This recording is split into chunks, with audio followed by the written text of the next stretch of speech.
ओम नमः शिवाय दोस्तों।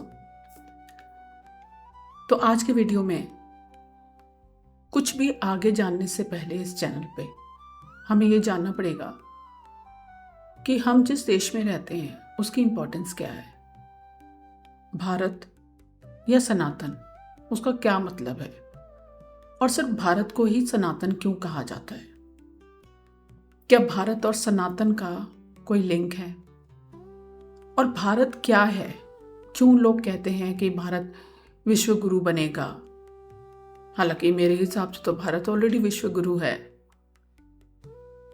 लेकिन क्या आपको भारत की सच्चाई पता है कि भारत क्या है, जिस देश में आपने जन्म लिया है, और कैसे ये भारतीयता का तत्व जो है ये हर ह्यूमन बॉडी के अंदर है। ये जो सनातन तत्व है ये हर फॉर्म के अंदर है।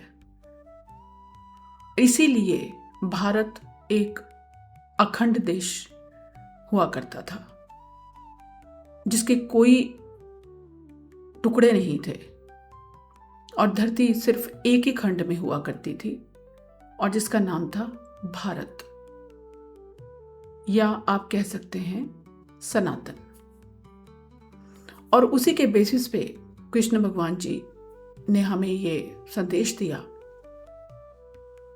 कि वासुदेव कुटुंबकम, क्योंकि सिर्फ एक ही है, दूसरा है ही नहीं। खैर, इस डीप फिलॉसफी में जाने से पहले हमें ये जानना जरूरी है कि भारत क्या है, क्योंकि मैं भारत को इंडिया नहीं कहती, वो भारत का अंग्रेजी नाम है जो उसकी सारी सुंदरता को और उसकी सारी परंपरा को ही खत्म कर देता है। तो मैं तो अब उसे भारत ही कहती हूँ। मैंने अपने एक इंग्लिश वीडियो में बताया था कि भारत की जो एनर्जी है वो संस्कृत के एक धातु से बनी है जिसका नाम है भ्री। भ के नीचे री की मात्रा, तो भ्री। अब ये भ्री की एनर्जी क्या है ये हम इस वीडियो में कुछ कहानियों के माध्यम से जानेंगे। और ये मेरी खुद की कहानियां नहीं हैं, ये कहानियां मैंने उन्हीं शास्त्रों से लिए हैं जिन शास्त्रों को शायद हम कभी पढ़ते भी नहीं हैं। तो चलिए, इसी खुशी की बात पे कि हम भारत के बारे में जानने वाले हैं, आज का वीडियो शुरू करते हैं। तो आज जो मैं कहानी आपको सुनाने वाली हूँ उससे 100% आपकी सोच मानवता के बारे में बदलने वाली है, क्योंकि यहाँ पे मैं सिर्फ भारत देश की नहीं बल्कि मानवता में उस भारतीय तत्व की बात कर रही हूँ। तो ये कहानी शुरू होती है हजारों साल पहले, और इस कहानी के जो हीरो हैं वो हैं राजा भरत। तो अगर आप श्रीमद् भागवत का कैंटो 5 स्कंद 5 देखेंगे तो उसमें कहानी आती है एक राजा भरत की, और राजा भरत जिनके नाम पर भारतवर्ष का नाम रखा गया है। अब राजा भरत को समझने के लिए हमें पहले उनके पिता को जानना होगा। ऑफ कोर्स रूट्स जानना ज्यादा जरूरी है ना। तो उनके पिता का नाम था ऋषभदेव, जो श्रीमद् भागवत में बताया गया है। तो श्रीमद् भागवत में जो ऋषभदेव थे वो कोई साधारण आदमी नहीं थे, जैसा कि उस महापुराण में कहा गया है। वो विष्णु के अवतार थे।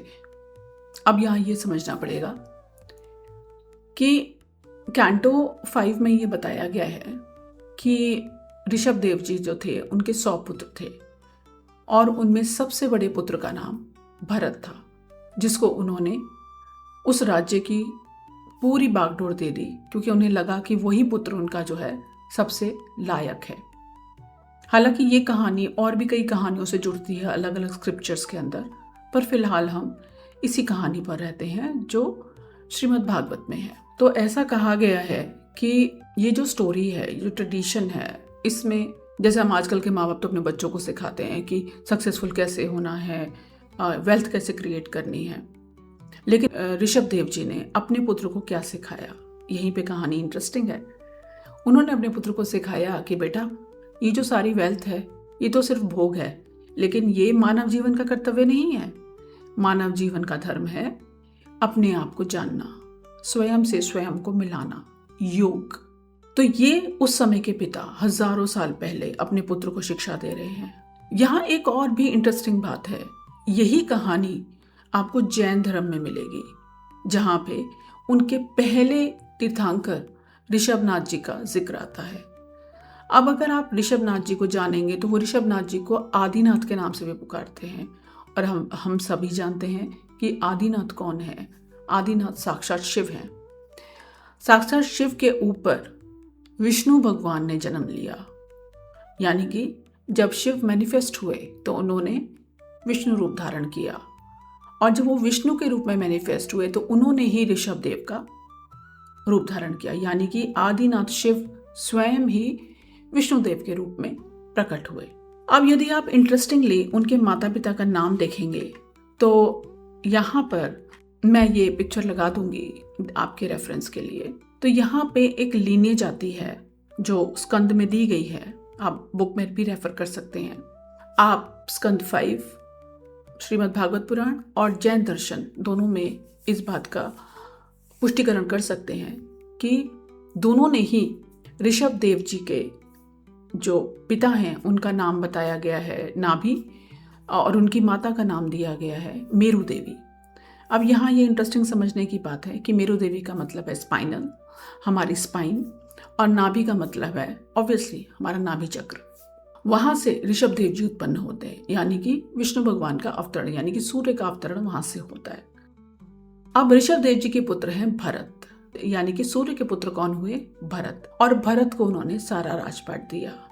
कहने का मतलब हुआ कि भरत, जिनके नाम पे भारतवर्ष का नाम पड़ा, यह खंड जो उनको दिया गया राजगद्दी संभालने के लिए ऋषभ देव जी के द्वारा या ऋषभनाथ जी के द्वारा या आदिनाथ जी के द्वारा, ये स्वयं ही सूर्य के पुत्र हैं। यानी कि भारत जो है वो सूर्य की भूमि है, सूर्य की पुत्र है, सूर्य की पुत्री है। यानी कि ये समस्त विश्व जो है, जो भारत है, जो भारतीय खंड है, जो एक है, जिसको अनेक अनेक भागों में बांटा जा चुका है, अलग अलग देश बना दिए गए हैं, ये एक ही खंड है। तो इस एक खंड का नाम ही भारत है, और वो भारत जो है वो सूर्य की भूमि है। अब ये जो भारत का तत्व है ये हर फॉर्म के अंदर है, और मानवता के अंदर इसका एक बेनिफिट ये है कि मानवता इस फॉर्म को अपने अंदर जगा सकती है।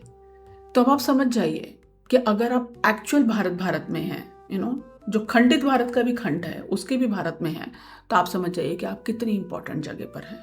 और यहीं पे सारे सवालों का जवाब भी मिलता है कि क्यों केवल इसी भूमि पर सबसे ज्यादा अवतार जन्म लेते हैं, सिद्ध होते हैं, संत होते हैं। क्योंकि ये हम इसे कह सकते हैं कि ये धरती का सूर्य लोक है, क्योंकि ये सूर्य पुत्र है। तो आप समझ जाइए कि आप सूर्य पुत्र के सूर्य लोक में ही निवास कर रहे हैं। तो आप सोचिए भारत की धरती आपके लिए कैसी है। तो ऐसे ही नहीं भारत को कहा गया कि भारत सोना उगलता है, भारत सोने का देश था, भारत के अंदर इतना सोना था, भारत के अंदर इतनी वेल्थ थी। और आप ये भी जानते हैं कि जब सूर्य निकलते हैं तो सूर्य के अंदर कितना सोना होता है, लेकिन सूर्य के अंदर शीतलता के साथ साथ उष्णता भी होती है, गर्मी भी होती है। जब सूर्य किसी पे चमकते हैं तो वो उसी घास को नष्ट कर डालते हैं, और जब वो किसी को फ्लरिश करते हैं तो बहुत खूबसूरत फूल पैदा होते हैं, भोजन पैदा होता है, औषधियाँ पैदा होती हैं। कई लोगों को उस धूप में ही चिलचिलाती धूप लगती है, कई लोगों को उसी धूप में ठंडक मिलती है। वही धूप हमें सर्दी में अच्छी लगती है, वही धूप हमें गर्मी में बुरी लगती है।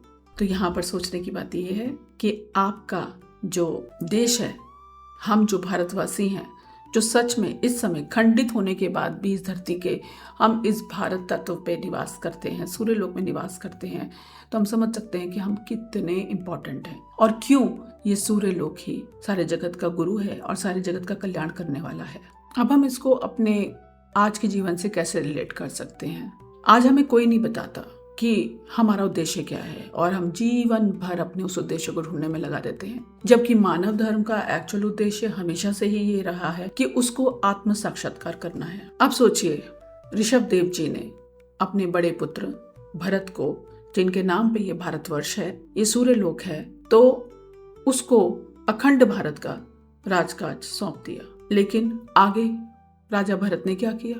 अब इसी पूरे वीडियो को अगर हम वापस अपनी पुरानी स्टोरी पे लेके जाएं, जो श्रीमद् भागवत से ली गई है, अबाउट ऋषभ देव जी और उनके पुत्र भरत की, तो अगर आप संस्कृत में इसका मीनिंग जानने की कोशिश करेंगे तो एक वेबसाइट है जिसका नाम है wisdomlib.org, wisdomlibrary.org, जिसको शॉर्ट फॉर्म में लिब लिखा हुआ है।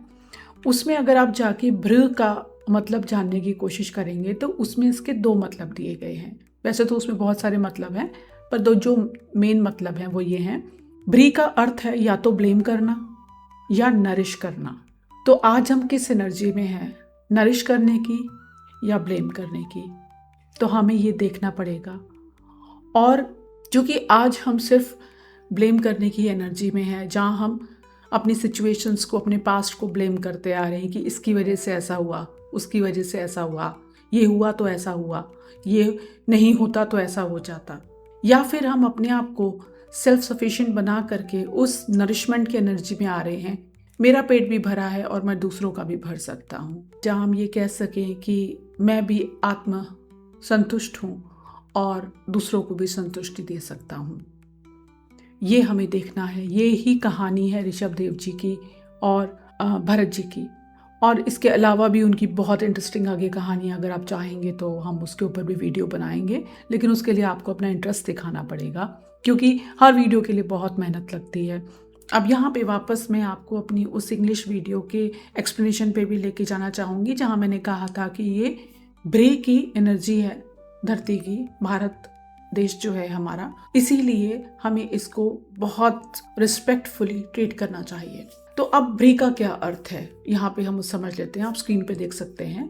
तो भरत का अगर हम भ लेते हैं और ऋषभ देव जी का री लेते हैं, तो दोनों की एनर्जी मिलके ब्री की एनर्जी बनती है, और वही हमारे भारत देश की एनर्जी है। आई डोंट थिंक सो कि इससे ज़्यादा प्रूफ मैं आपको दे सकती हूँ कि आप साक्षात सूर्य लोक के निवासी हैं और आपके ऊपर साक्षात सूर्य देव की कृपा है, शिव की कृपा है। शायद यही रीज़न है कि सारी दुनिया में इतना हाहाकार होने के बाद अभी भी सिर्फ भारत, एक प्यारा हमारा देश ऐसा है जहाँ पर अभी भी चीज़ें हमारे नियंत्रण में हैं। अभी भी सब कुछ हम पर भगवान की और उन सभी हायर बींग्स की, हायर सेंट्स की इतनी कृपा है, इतनी गुरु कृपा है हमारे ऊपर कि हम हर मुश्किल से जैसे पहले निकलते आए हैं, इस मुश्किल से भी, and I don't think so अभी तो कोई मुश्किल भी है, हम आसानी से हर चीज़ को अपने नियंत्रण में ले सकते हैं, बशर्ते कि हमें पता हो कि हम कौन हैं। तो हम सब भारतीय हैं, तो मिलकर के बोलिए जय भारत। ओम नमः शिवाय।